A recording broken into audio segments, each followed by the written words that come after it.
Hey everybody, welcome to another episode of CIR Realty Business Mastery. This week, I'm here with special guest Vonny Fast, and Vonny runs Cutco Closing Gifts here in Calgary and has been involved in Cutco Closing Gifts for quite a while. We're going to get into that. But first of all, Vonny, welcome to the show. Yeah, thank you. Excited to be here. And it's really interesting because Vonny, everybody in the Calgary real estate area knows Vonny. She's around at all the events, and recently you've done some speaking and have been sharing your story and some strategies and things like that for realtors, which I love. Thank you for giving back. Yeah, I love doing it. And we're gonna dive into stuff that we don't normally dive into with Vonny here, but I've known Vonny now for 11 years, I believe, since 2008. Sure. 11 or 12, yeah. And I've always marveled at how well you've done in your business, but how consistent you've been with the business strategy, the business sales strategy that you use in your business, which I believe is one of the biggest things that made you successful. And so we want to dive into some of those, but Vonny, thank you so much for being on the show, obviously. Yeah. And I hope we're going to go some different places here. So that's the plan. Okay. Awesome. So let's start. Awesome. And this is the one thing that I picked up a book one time, and I got to share this because it was How to Be a Millionaire in Direct Marketing. And I was like, oh, that's interesting. And I think I was Googling Vonny, and I came across this book and I flipped through it, and then Vonny's got this area. They feature Vonny Fast in that book. And I was like, oh my gosh, this is legit. And she never talks about her successes. She's very, very humble. So I don't mean to put you on the spot, but I think it's important that our viewers understand the success you've had in the Cutco network. And Cutco is all across the world. Yeah, it is. And so tell us about some of your sales awards and where you sit right now. And this is me asking her to humble brag, not her saying she's going to do this. Tell us about your awards and also where you kind of sit right now in the Cutco network. Yeah, I think I'm good to talk about that. I just hit 6 million in career sales. Wow! Yeah, congratulations. Yeah, and that's only 4 other people in all of Cutco's history have ever surpassed that level. So amazing. And I talked to the director of marketing down in the States the other day, and I was like, so how many Cutco reps for real have been through? He's like, well, I mean, it's a 70-year-old company. Yeah. But since the late 70s, they've had he's like, I think it's fair to say we've had 1 million people come through our doors. Wow. Cutco reps. So I'm top 5 in the Cutco world. Wow. In the company history. So, and number 1 in Canada, which extra proud of. Yeah. Congratulations. Yeah. That's awesome. And you were just on a trip where because of Cutco, which these days we're not supposed to talk about trips and things like that. If you guys are listening to this later on, we're in the height of the Corona scare, but it's amazing. So the company has recognized your efforts and that's amazing. So I want to dive into that because I believe that realtors can learn so much from this. So take us back to your early days of Cutco selling. I know that, when realtors start off, lots of times they don't know many people. Right. They're not realtors. Just like you weren't someone selling knives. Right. So how old were you when you started, and what kind of training did you receive to start? Yeah, good question. So I was 18, and I talk about this when I share my story in the industry, but I never wanted to be in sales. I never saw myself in that. It's so weird. The only reason I went and applied at various marketing and sales positions because I was taking marketing at U of C. Got it. But I was 18 and Cutco offered me a job, and I took the job for various reasons because I thought it would stretch me outside of my comfort zone, and and they were going to pay me just to show the product. I was like, okay, I can do this. And the product was really good. So I signed up to do it, to just put it on my resume. Turns out and so I had 3 days of training. All Cutco reps go through 3 days of training. So it's a lot of role playing and things like that. So they're giving you kind of scripts. Yeah. So obviously product knowledge, they gave me, learn this stuff. Totally educated us about the knives. Like I knew nothing about knives. Yeah. When I was 18, educated us on the knives. Gave us a manual, like this proven system. And I'm sure you're going to ask me, but the job was to practice on your friends and family and your friends of friends, like your inner circle of people. Call them up for a practice presentation, sit down, go through show them the knives. And I still remember like flipping through the manual, and the job was to show and educate people and have fun, cut a penny, cut some food. At the end you were supposed to ask for the order, just like, realtors asking for the listing or whatever. and then ask for referrals. Yeah. And that's how it was. And we were trained to do all that. But I remember making a decision not to follow the manual on these proven systems and do it my own way. Oh my gosh. Oh, well, I completely failed. Not completely, obviously. Yeah. I'm still in the business. Yeah. you turned out okay. Yeah. But you learned a lesson. I totally did. And that's so funny because we also, in terms of real estate, we have listing presentations and we have videos on listing presentations and how to do it. And so many people say, oh, well, I'm going to put my own flair on it. I'm going to do this. And including myself in business. And that's funny. So tell me. Yeah. Let's talk about the first client, and then I want to circle back to that. The system you tried. So where did you get your first clients then? You practiced on your friends and family. Did anybody buy anything? 100%. Not my mom didn't. The first one, she did later, but she was a no. They sat down with me, my mom and dad. Of course. That would have been crazy if they didn't. But I started with really, truly, we had to make a practice list in training of I grew up in a small town, so I grew up in Acme. It's like an hour away. Wow. Town of 500 people. So, I mean, I didn't know everybody in the town, but my practice list initially was maybe 30, 40 people that I just knew, friends of friends, friends of the family, that kind of thing, people from church, that kind of stuff. And just, I started with those people. And then I did my own system of sitting down with people, asking for referrals in my own way versus the script, because I thought I would sound like a robot or not myself or inauthentic. And very quickly, like a couple months in, and it was all through referral. My business is the same as a realtor's business. I just sell different things. But where it is different is we weren't actually allowed to build our database or our clientele in any other way other than asking for referrals. Like you didn't have ads in the newspaper. Right, we weren't allowed. Yeah, and still there's restrictions to this day on certain things, but no cold calling, no door knocking, no online lead gen at the time, no social media, no websites, you would never have seen a Cutco. So you don't door knock? I thought actually I thought there was a part of it that was door-to-door sales originally. Not allowed. Interesting. Yeah, or not encouraged. Yes, fair. At all. So all through referral. And so I remember trying to ask in my own way, and I was failing at that. I was getting a couple referrals here and there, and I started to run low on referrals, and a couple months in, I had 12 referrals left. And nobody else to see that I knew. Yes. I was out of those people. And so that's when my manager was like, go home and memorize the thing because you don't know it. He called me out because I just didn't know it in a role play session with him. And I went home and I memorized it and this is actually going back to the systems thing. Because I'm a rebel and a student at the same time. Like I'm a student of things. Like give me the thing. Now I get it. I'll duplicate it and I'll make it but back then, I'm like, I also kind of like to do things my way, right? Yeah. And let my personality shine. But what I have learned constantly over and over again in my business is take the proven system, memorize it so you have the foundation, and then make it yours. Right. So many people were trying to make it ours before we even have the foundations of confidence and all that kind of stuff in the system. Totally. That works, So now you started, one of the things that's interesting too is that, and maybe almost being a bit naive at 18, most people would say, oh, you can't start in a market with 500 people. Like you'll just never make it in life. Oh, right. Like it's impossible. Oh, everybody was like. Yeah, and if you said it's like, oh, maybe a big city girl would, could go out and do it that way, but 500 people, like, you only, and if you said that probably, 35% of those are children or under the age of whatever, then you start narrowing down your market. And 40% are seniors. Yeah, that's right. And you're looking, you're like, so I got my 7 people I'm allowed to sell to. And everybody was like, you're doing what? Yeah. I'm like, I'm going to show knives. Cause I was like, I'm not going to sell. Like, I'm not a salesperson. I'm going to show these knives. And people were like, what the heck? Yeah. Yeah. That's totally awesome. Okay. So you had your first few clients. Yeah. You figured a few things out. Yeah. Your database started to grow very fast. So where did you find those people? And was it just the referrals? And 100%. it was like that person knows that person in this web? Yeah.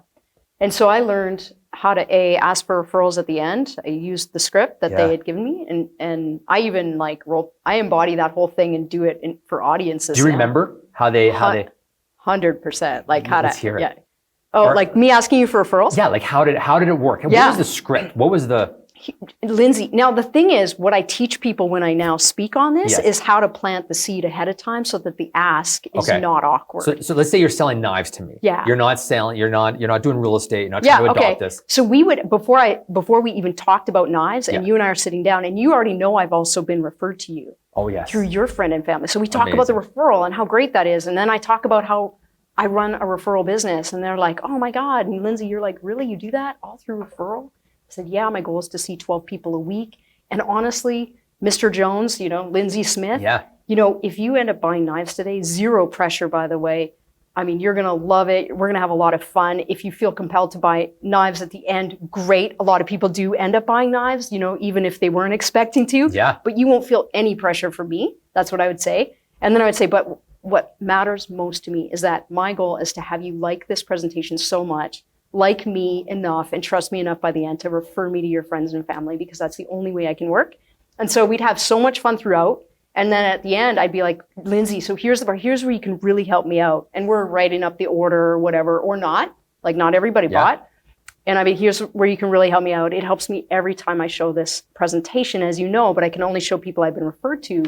So what most people do is they give me anywhere between 5 to 25 referrals, names of people they think would be nice enough to look. Amazing. Seriously, not people that would buy, just people that'd be nice. Lindsay, just nice people like you. They don't even have to really cook. Yeah. And for every 5 names you give me and can think of today, I get to enter your name in this shopping spree thing. And if you can think of 20 referrals, I get to buy you a Cutco peeler. My record is 60, whatever it was. Yeah. Here's a pen and paper. Just do your best, jot down as many as you can. I'm just going to go clean my knives. Seriously, 7 referrals average per presentation. Really? Swear to God. And it's because people were referred. There was already trust and credibility there.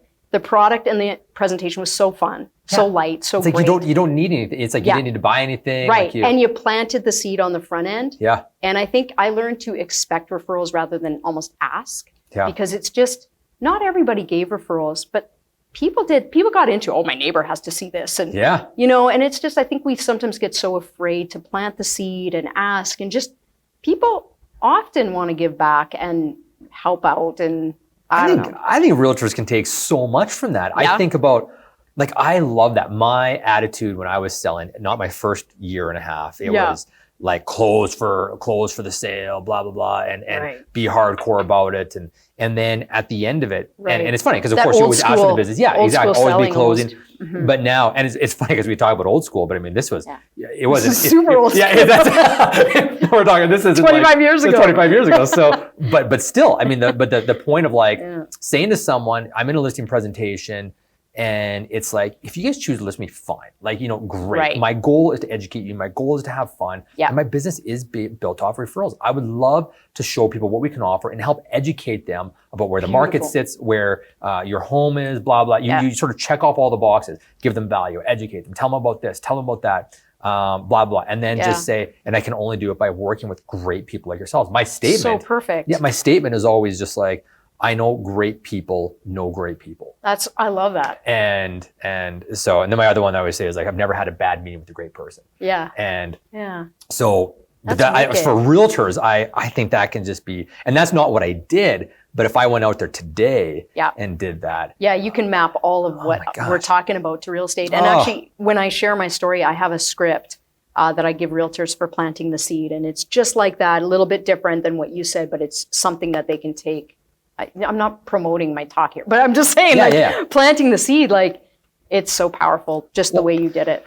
So I think about, in my courses, I talk about simple disciplines, and that's one of my obsessions is just what are the activities, the small, simple activities that are done consistently that produce these big results. Yeah. And you and I had talked about some of these earlier, and I want you to share this one, but I mean, one of the ones you already mentioned was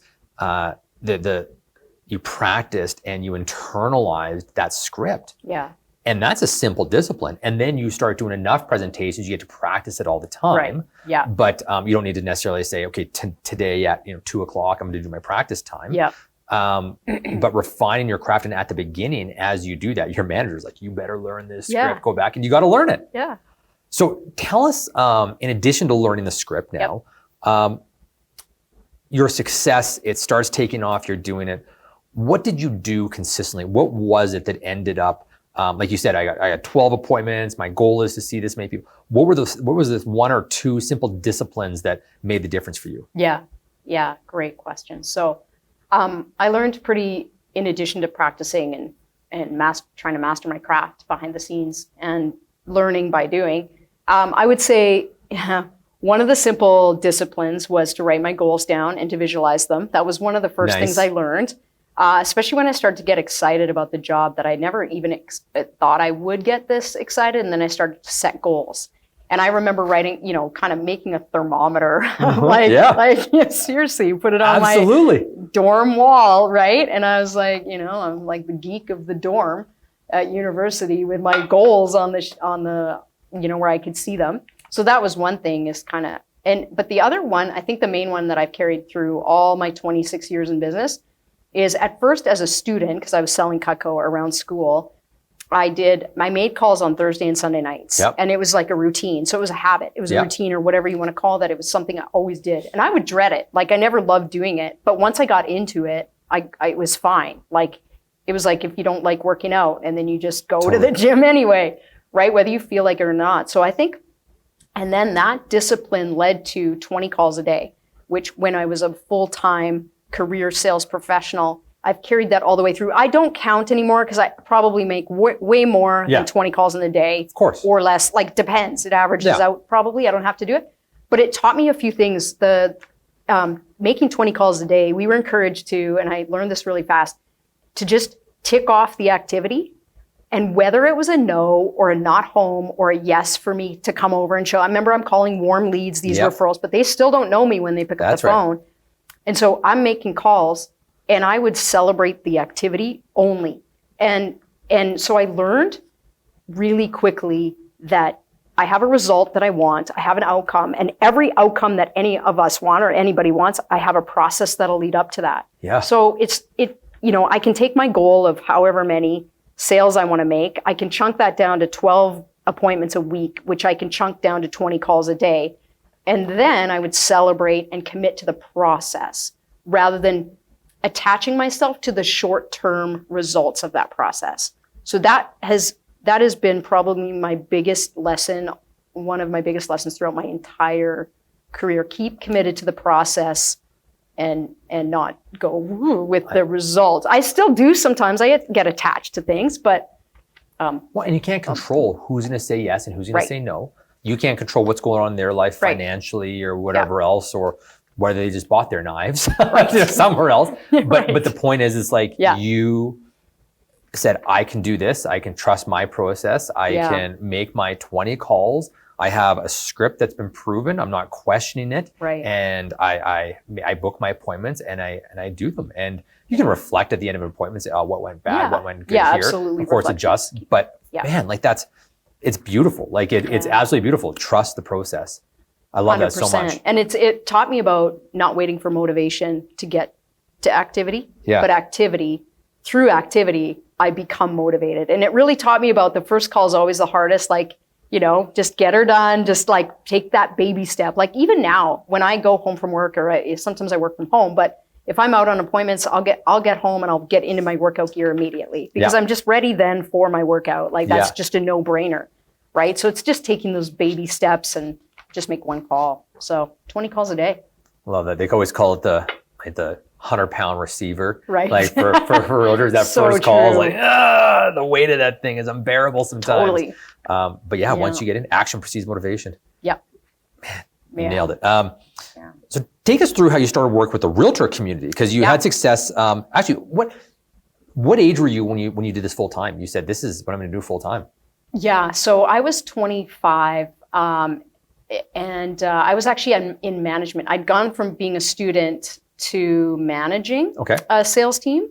And then... Like through Cutco or? In Cutco. Oh, okay. All in Cutco. I've only been in Cutco, but doing various things with them, with that company for 26 years. But I was a student, and then that led to management. And then it was really shortly after I left the district manager position with Cutco. We'll talk more about that later. But...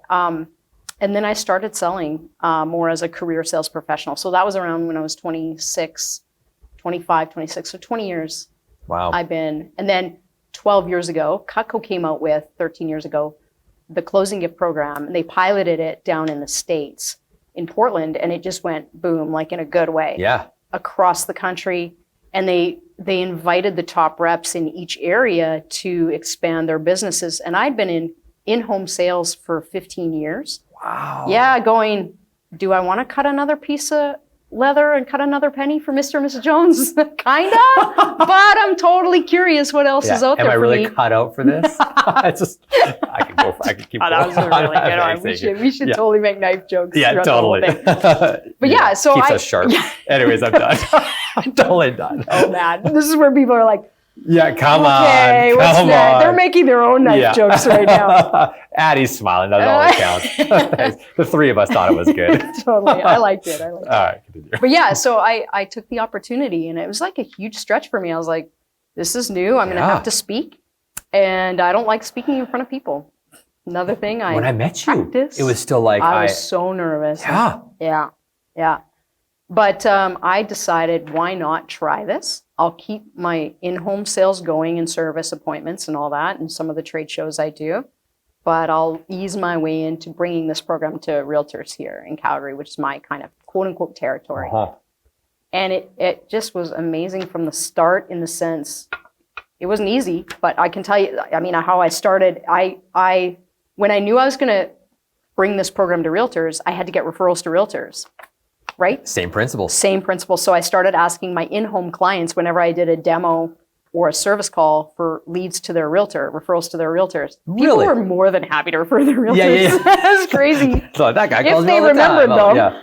And sometimes they didn't. Yeah, that's true. But they would refer them. And then I looked at my database, and I had a few realtors in there that I knew. So I called them in to practice this thing on them, which is true. I was needing to practice. And then from there, I would sit down with them, and I ideally meet them in the office. And then I would ask for referrals to their broker or office manager, who hopefully would get me in front of a group of realtors to present the closing gift program. That's how I started. Same thing. Do you know that I have two great examples of this. First of all, I was talking to one of our realtors, and she's doing over $500,000 a year in business. And the way she started doing real estate was, she just called up her clients and said, can I practice my presentation and practice doing CMAs for you? Totally. And when I did my, I'd built a team at this point, a small team, but one of the sort of turning points for us was I wanted to create this CMA system that only took 20 minutes from zero to output of this beautifully branded, printed CMA of market analysis in someone's home. And I called up my 20 people right away and said, hey, can I practice this on you? And then I said, I need more people to practice this on. Everybody said yes. I ended up getting 10 referrals from it. And we did 6 listings off that, $50,000 in business. Yeah. And just because that practice thing, and that was something that I accidentally stumbled upon. And the deliberate nature of that for realtors that just, they're reluctant. They're like, oh, I don't want to bother my friends and family. Practice with them. Right. Use them for practice. 100%. And you'll see them enroll in the process, enroll in your success. Yeah. So you took the same concepts, the same principles, applied them over to the real estate side of it. Yep. And that's amazing. And then it started to grow from there. And same thing, you just, every time you met with somebody, was it leading them to the next referral? Is that how that grew? Yeah, it shifted a little bit, because at first I had to work on one-on-one referral. I would sit down with the realtors that had been referred to me and ask for referrals to their broker, their office manager, and other realtors. Got it. But then what started to happen, I sat down with office managers that were like, and this was a big, big challenge, because everybody is trying to get in front of realtors. Oh, yeah. Right? And so there was this, I would get the objection, like, we don't let salespeople in and that kind of thing. And I'm really, really proud to share. I don't know.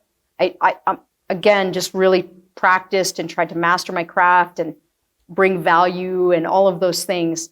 And somehow in the first couple of years, I got into most of the offices in Calgary and surrounding areas. They saw the program. They were like, this makes sense. Some of the early adopters, like Corinne Lyle, yourself, just great people that were forward thinking, that's like, you know what, you've got something here that our people need to hear. Come on in. But that wasn't easy. Like that was, but it started to become. Did the program start? 12 years. So it would have been just right in the forefront of it. Yeah. Oh, interesting. Yep. Oh, you were just Vonny that did this for years to me. It's like, this is what Vonny does. Oh, interesting. Okay. That's so different actually than any of my clients that I run into on the residential side. Like I have a database of about 3,000 in-home clients. All of them. And no matter how much I was pro at this, all of them are like, you were just new when you came to see us. You were just a little baby student. I was like, no, actually, I was 30. I was like, so funny. A super pro. It's like funny. And they think I was like brand new. We'll look young forever. It's great. Totally. I just group myself into that. I look young too. Yeah.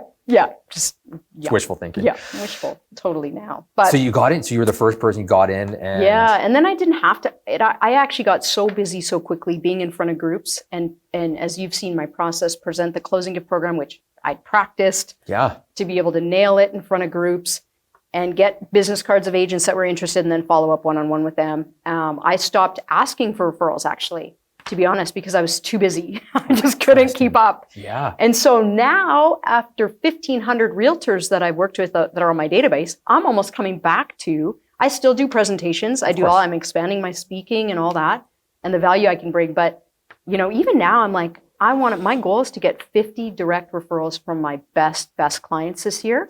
And I'm going to do that by asking, but even more like sitting down with them for a coffee and just really getting more in tune with them and their business and get to know them even better and like come from this value place of, and I'm doing like little micro events for my best clients, things like that. So I'm going back to, I want great referrals from my very best people now. Yeah. Even more so than I did before. Oh, that's awesome. Yeah. It's interesting how they came full circle. Yeah. That's outstanding. So tell me now, and maybe we've already beaten this, but let's reiterate it. Let's talk about it. So now you have a realtor in front of you, and you'd be like, "Well, I'm not a realtor. I don't know." But someone's saying, "Vonny, based on this, what you learned about growing as such a successful business with Cutco, what advice would you give a realtor looking to expand their network and grow their business?" Yeah. I think what you said there, and actually Nolan, I was listening to him speak a few days ago, Matthias. And he said, Nolan Matthias, amazing business astute. I just look up to him a lot. And he's like, do as many open houses, value-adding things, sit down with your practice list. Maybe it's not your like closest friends and family, but it's friends of friends, and like revisit that practice list. You offer to do free practice real estate reviews, CMAs, all that. And one of the greatest, like Tom Story is one of my clients in Toronto. He's a top agent. I interviewed him once for a little thing, and he said, host a career launch party. Like, you're a store, right? Like, why not invite family, friends, and have them invite their friends and have a career launch party if you're new in the business and you want everybody to know that's what you're doing. I thought that was a really cool one. And invest in the training, like invest in personal and professional growth for sure. Never cut corners there. Like, I love it. What would have been some of your favorite influential books, talks, people who, what sticks with you? Oh my gosh, there's so many. I'm always, this about me, I'm always investing in I have a coach, at any given moment. But high trust selling actually. Todd? No, are you? Yeah, it was the first sales book I've ever read because it was recommended by John Ruhlin, and Giftology, by the way, is an incredible book that John's written. He's the #1 Cutco rep in the world. I look up to him immensely. But high trust selling was one of my first sales book I ever read. And then there's things like emotional agility. Like I got to pause for you for a second because I just feel like anybody that has listened to my stuff, the reason I got into real estate was because of Todd Duncan's book, High Trust Selling. And, that's so crazy. Top 10 sales mistakes as well. He went on, but it was a follow-up book. But High Trust Selling. I remember I was selling fitness balls and balance boards with Fitter International, and love Fitter First. Love the company. It did such an amazing thing for my business acumen. But I was in so much consumer debt, and like you had to sell a lot of fitness balls to make it work. And then Todd Duncan is talking about high trust selling strategies, but then also selling $100 million insurance programs and things like that in the book. And I was just like, wow, I need to sell bigger things. Like I'm good at selling. And from there, I actually thought I was going to go and sell motorhomes, buy and sell motorhomes. That was my idea sell of bigger things. Yeah, literally. It was like, so I was like, what's bigger than a motorhome? Oh, a house. Yeah. A house is bigger than a motorhome. What else can I sell? I was like, skyscrapers. No, too big, too big. No, let's look down. But that was it. I got it. High Trust Selling was my book that launched me into real estate. Wow, I didn't know that. Isn't that funny? We didn't know. Crazy. Yeah. Okay, continue on. So you said giftology, high trust selling. You said a few other. Yeah, my bookshelf is lined with books. I'm reading Good to Great right now. I've never read it. It's a classic, right? Jim Collins, love it. Things like actually Power of Vulnerability, like any book from Brené Brown, and we'll talk about adversity, emotional agility, stuff like that. I like autobiographies too. Reading Tegan and Sarah's autobiography right now. But just, any business book you could probably, even Richard Robbins' book, Deliver the Unexpected. Yeah. So many. And courses awesome. I've taken too. And so you're just in around, it's just part of you now. It is, yeah. I can't really imagine being without a coach I can run the business, but I'm always curious what's next level, whether it's, working smarter, or, it's in my blood. So diving, this is the perfect transition, is it? I believe. So thank you for that. Okay. So switching gears, adversity is, you've had some monster life events. Some monster life events, which is great. And, and everyone has. In their own way. Yeah. And I do feel like I have this, every once in a while I have this, it's called Fearless Motivation. You can download the playlist on, I'm sure, Spotify or Apple. But Fearless Motivation. But I would just say it's black guys yelling at me, and you can tell they're black by listening to it. You can tell, but it's just but it's the most inspiring, motivational thing. These guys just getting in your face, like giving you the real talk stuff. Right. And so I listen to it in the shower. I listen to it when I'm cleaning the house, doing my thing. Yeah. So it's great, but it keeps your head in the game. And you talked about Brené Brown, it just gives you that perspective on things. Right. It's sort of a transition, but I want to say you've had some things you've worked through, and I want to dive into that thing of how you've worked consistently through tough times. Right. So, as a member of the LGBTQ community, so you came out of the closet as gay. 25 years old. Yeah. 25 years old, and tell us about that. Tell us about so much courage, things like that. And now you're at the start of running your business, even starting full time. Because if we say this is that time period where you're 25, you're going to go full time. Your confidence that you need to make the sales, to do these types of things, to go out there and make the calls. Yeah. Take us through that time in your life. Tell us about the process of coming out. Yeah. And then how it affected, or tell us about that. Yeah, huge turning point, of course, in my life. And this is actually 25 years ago, or 20 years ago. I'm 45 now. Yeah. This is when Ellen had just come out. the environment, not that it's any less difficult for people, but it was still a really new, it was still very, very new to come out of the closet. Absolutely. Especially grew up in a small town, Christian home, that kind of thing. So I think, for me, the process, and actually I want to share this. I've reflected on this stuff a lot, especially in this last year. I'm 26 years in business, and there have been monumental events like anybody who's lived a little. I came out of the closet when I was 25. That was my first major life event. Mental illness runs in my family. My sister had a psychotic break, was diagnosed as schizophrenic, and she's 100% good now on medication. But we had to my wife and I chose to take care of her and her niece while she was going, that was a few years ago. I've had 2 5-year relationships that were almost marriage, not be, right? Good. Now that I look back on those things, they were super hard, but they were all a blessing. And happily when I look back, now. Happily married now of almost 7 years. Wow, has it been 7 years? Yeah, I know. It's crazy awesome. My wife is the best. She's amazing. But yeah, just having gone through that, and then this last year having gone through another crazy life event. But coming out of the closet was really interesting because I experienced emotion that I'd never experienced before. I had real trouble navigating that. And at the time, I was a Cutco manager. Yes. So I was hiring my own sales team and training them and all that kind of stuff. I was fresh out of university. So it was so many changes all at once. And coming out, I was really excited that I was coming out because it was the weight off the shoulders and it was authentic and it felt real and it was true to me.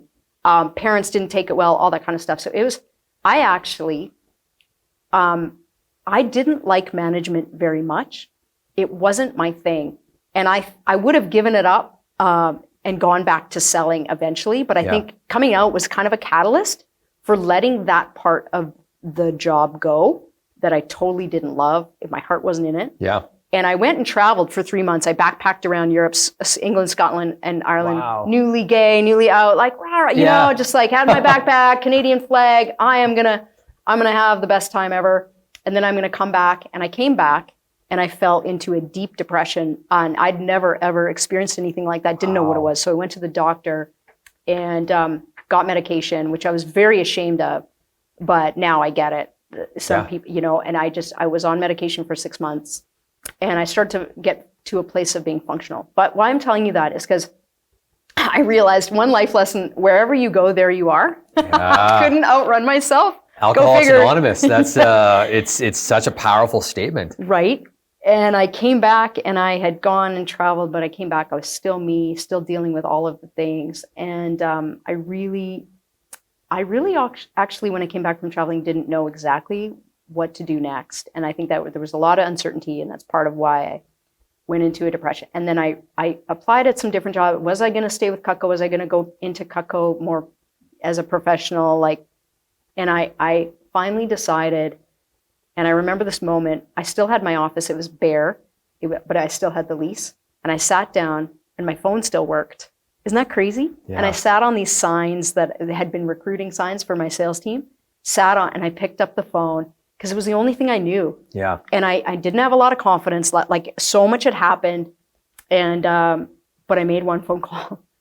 And it was this lesson for me of like, what's one thing that I can do with total grace and compassion for myself, given where I'm at. I'm like, I'm mentally unstable. Like I'm all these things. Great things are happening. Crazy things are happening. But I made one phone call.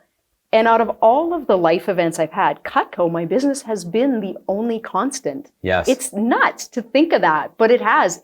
If whenever I've gone through something, it's like I don't wait to, necessarily feel good or whatever, but I took one empowered step that day, and I learned something about just committing to a process. I took one step. It didn't matter which direction. I just picked a direction and went. Wow. And turns out, so glad I made that one phone call, which led to another, which led to another. And I started to pick myself and my business back up and get the confidence back that I had lost through that identity shift. And I love that where you're at today, and you look back and it was such a tough time, and you went through that super tough time where, you talk about the shame of, the meds and things like that, which now I do really applaud the bringing sort of mental illness to the forefront nowadays, where, your brain is this chemical laboratory of chemicals, whether you like it or not. And it does some messed up things to you, inadvertently, and things can trigger that. So I'm very empathetic to that. But then you just found this one thing. You said, I'm just one step. And whether it was deliberate or not, you're just kind of like, I'm just going to make a call in this office that is no longer, Yes. Amazing. Absolutely amazing. Definitive moment for sure. It's a good thing someone paid the phone bill. Yeah, I don't know. I must have had. I don't know how that was possible. That's awesome. But it was. And so now that I'm actually kind of looking at my line of questioning here, I'm like, now that we talked about one super hard thing, let's go on to another super hard thing. So recently you had a business partner. Yeah.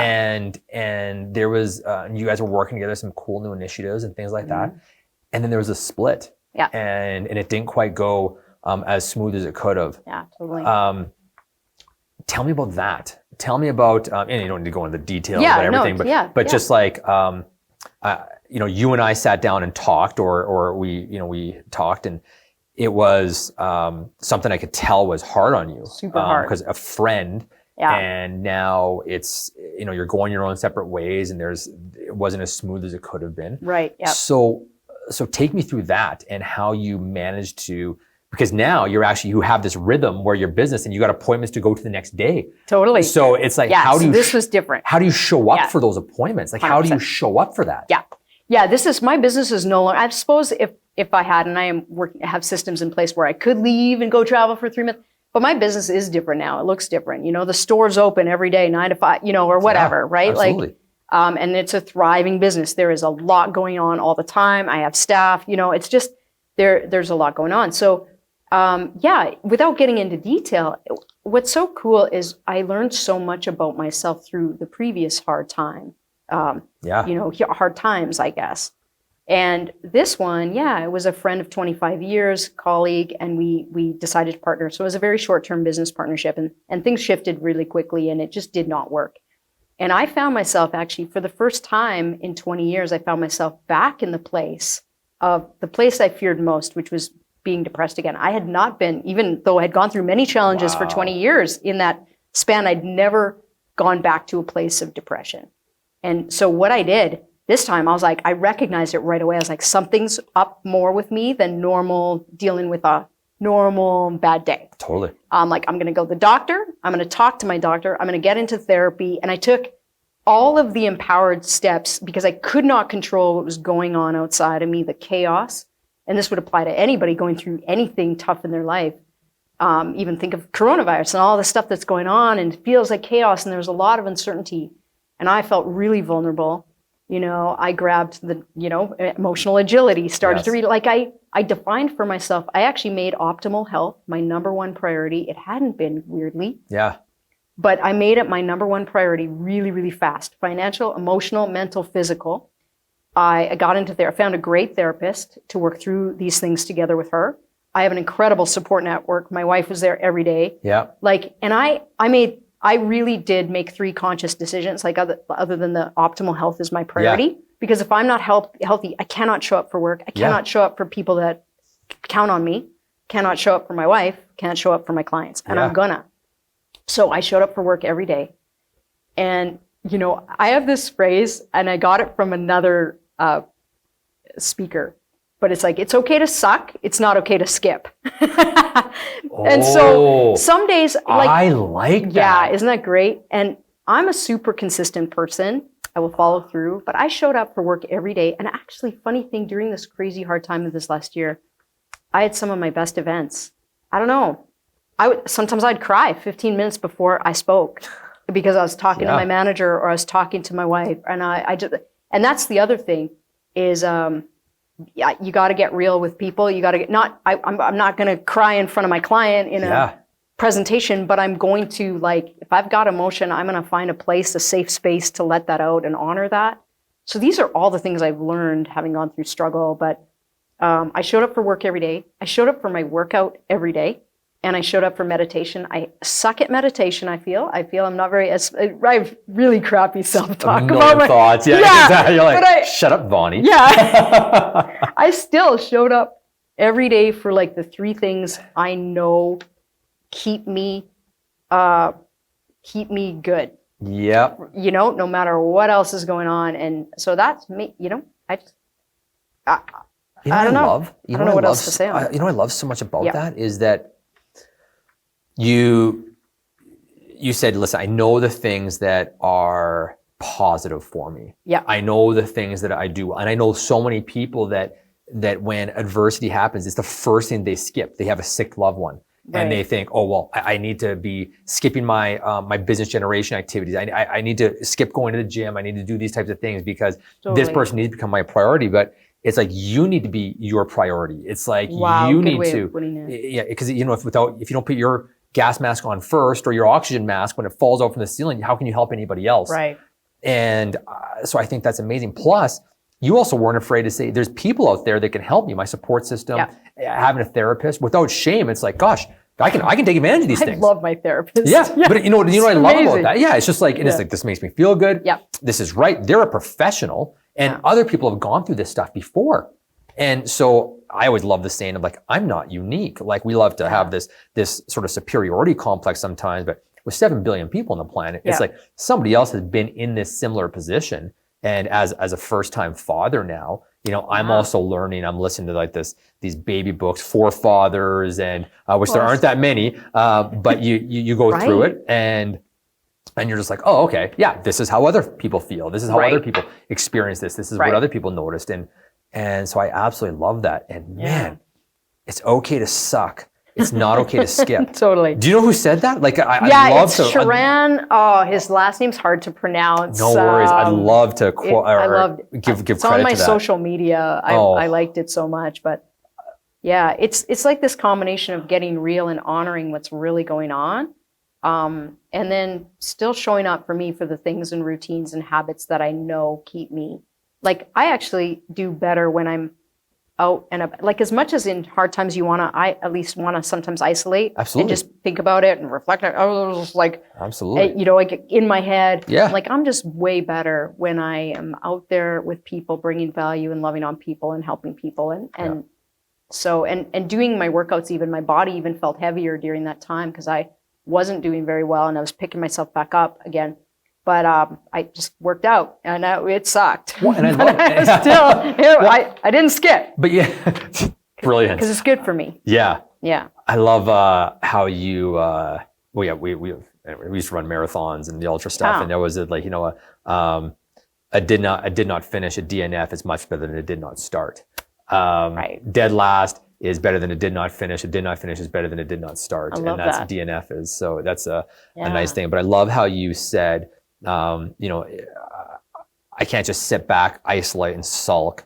I had to go out and still do these activities. But at the same time, you still made time to deal with what was happening through the therapists, the support groups. You and I connected, like you reached out to support groups and to support people, like support network. And you said, okay, so now I'm going to do the things that are important. And I'm also going to make time to, I'm going to call it grieving and sort of mourning the loss and picking it back up and dealing with the shit that needs to be dealt with. Like someone that just creates stuff, legal document, there's stuff that just gets created. And so you have to deal with that, but you can't let go of those things that do good for you, the exercise, the business activities, stuff like that. Okay, so now summarizing this and bringing it all together. So advice, realtor, someone's going through a tough time in their life. Yeah. What advice do you give them?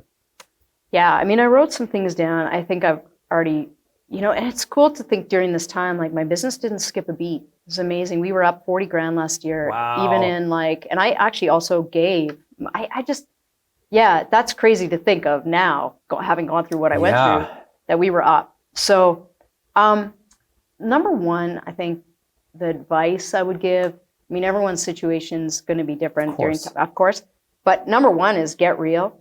Like, find a place where you can be supported, whether that's with your family, close friends, your people.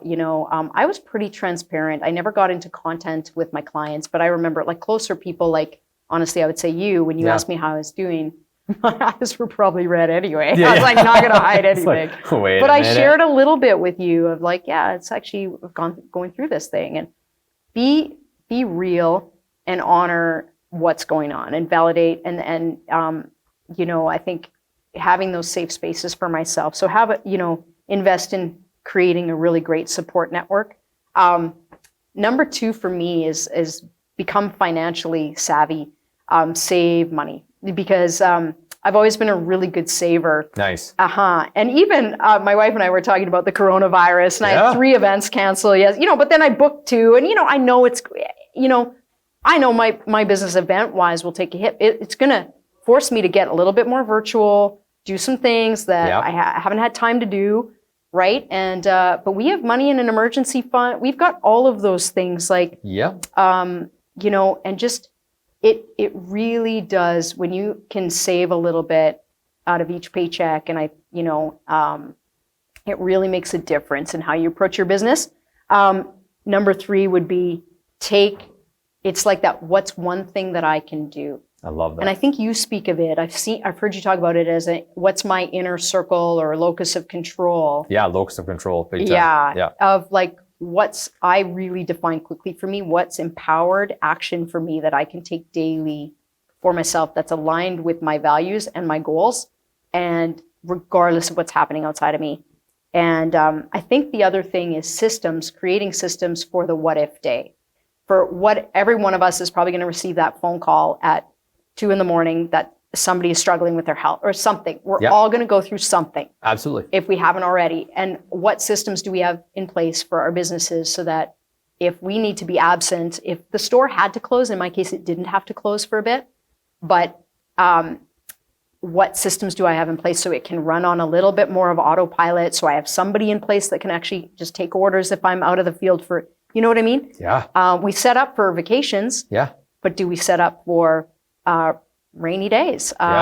So I think systems, be really conscious. We don't like to think of worst case scenarios. No. But I think it's good to go through those exercises as well as best case scenarios and all your dreams and goals and be connected to those too. Two great people, Chris Hadfield, Astronaut's Guide to Life on Earth. I mean, the whole thing that NASA does is they do, it's just nothing but disaster worst case scenarios. Yeah, totally. Exactly. And they have one meeting where they just say, okay, Chris, you're in this meeting, you die, you're dead, so you can't talk. And now we all need to go around and say, who's going to notify the next of kin? Who's going to do this? Who's going to make the press release? What are we going to say in the press release? At what point? How did he die? What's, and they go around the table and Chris just has to sit there and listen and then they debrief after. But it's super cool. And the Navy SEALs, we talk about Jocko in his many, many books. But the leadership, the economy of leadership, things like that. And they always talk about the Navy SEALs were all about what went wrong. What went wrong? What's the contingency? And that's something that civilians can learn to be like, people are talking, focus on the positive. Well, they've done studies that focusing on the positive is actually a disaster recipe, unless you say, okay, here's all the positive things, but let's talk about contingencies and what's going to happen. So that advice is unbelievably bang on. And then back to the root of it all, which I believe is that locus of control, knowing that you have the control in your life. You're the one that can change it. And I also love, this was just a tweet this morning, I believe, or last night. Rachel Hollis wrote the book, Girl Wash Your Face. I haven't read it yet, but I've heard so Girl much. Make Your Bed, or Girl Quit Apologizing. Girl Wash Your Face. Yeah, Girl Wash Your Face. I think she has a couple of Girl Don't Pee Your Pants. It's that's the next one. Quit laughing, you'll pee your pants. There was something to it. But she said, bad news, a lot can change in 30 days. And then she said, good news, a lot can change in 30 days. Oh, that's cool. And I love that. Isn't that a what good a great tweet. Yeah. So I thought that was just absolutely fantastic. And I feel like all of us in our lives have went through that 30-day period. It's just a disaster. And then the same 30-day period is just that uptick. So true. And that's one thing, like we're talking about tough times. Nobody likes to hear it in a tough time because it does seem like time slows down when you're really having a tough go. Oh, yeah. How many people were like, this too shall pass? I wanted to slap people after I heard this too shall pass. Yes. But it's true. It does. And I'm 100% better than I was. And it's amazing what you learn coming out of those if you commit to being a student. One of the best books I read through this whole time was Humble the Poet. Things No One Else Can Teach Us. Oh, have you heard of this guy? Yeah, I have one of his books. I don't know which one it is, but doesn't matter. It's, either way, Humble the Poet, I just heard of him in an interview, and it was just, he spoke to me, it resonated, and he speaks on shifting perspective, that we have the control to see things differently, and I like how he speaks of struggle. So if anyone's going through a tough time, that's a great book.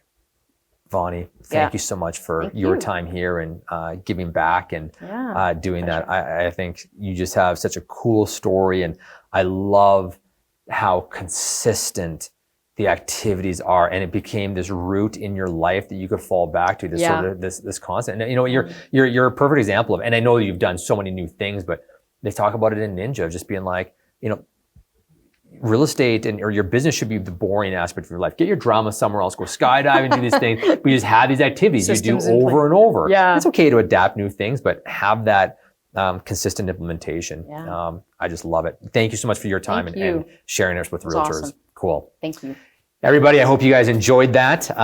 We're obviously this will be posted up anywhere you get your podcasts. You guys can follow CIRL Realty Business Mastery on Instagram. Follow us on Instagram, like us on Facebook, and you can listen to this podcast anywhere you get your podcast, Apple iTunes, SoundCloud, Google Play. It's available all those places. And we'll be back in a couple weeks with more great content. So stick with us, subscribe, and thank you guys so much. And Vonny, thank you again. Thank you. All the best. My pleasure.